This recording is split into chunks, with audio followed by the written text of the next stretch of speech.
हेर्दाखेरि जति नै घमण्डी, जति नै एकदम घमण्डी देखिने है,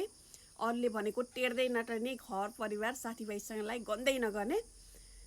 एकदम आफू नै ठुलो बन्न खोज्ने एकदम भन्ने हुन्छ नि पुरुषहरू कोही कोही आफ्नो समाजमा आफ्नो बुवा आमाको कुरा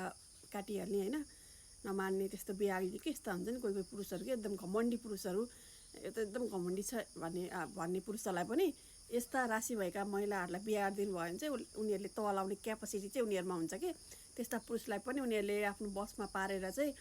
घर परिवार अनि आफ्नो अगाडि चाहिँ राम्रो बनाउन सक्ने क्यापासिटी चाहिँ यी राशि भएका महिलाहरूमा हुन्छ। त्यसैले त्यस्ता पुरुषहरू छन् तपाईँको वरिपरि छन् भने त्यस्ता महिलाहरूको राशि भएको महिलासँग विवाह गर्दा चाहिँ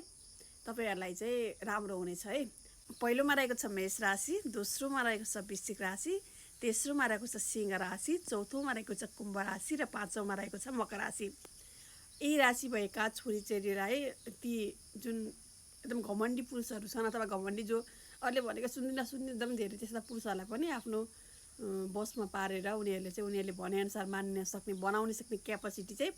यी राशि भएका महिलाहरूमा हुन्छ। त्यसैले कोही त्यस्ता पुरुषहरू अब आफ्ना छोराहरू कोही छन् भने बिहा अघि नै एकदम भनेकै नटेर्ने भने पनि बिहा गर्दा यस्ता राशि भएका महिलालाई गर्नुभयो भने पक्कै पनि उनीहरूलाई चाहिँ सुधार्ने काम चाहिँ गर्छन् है।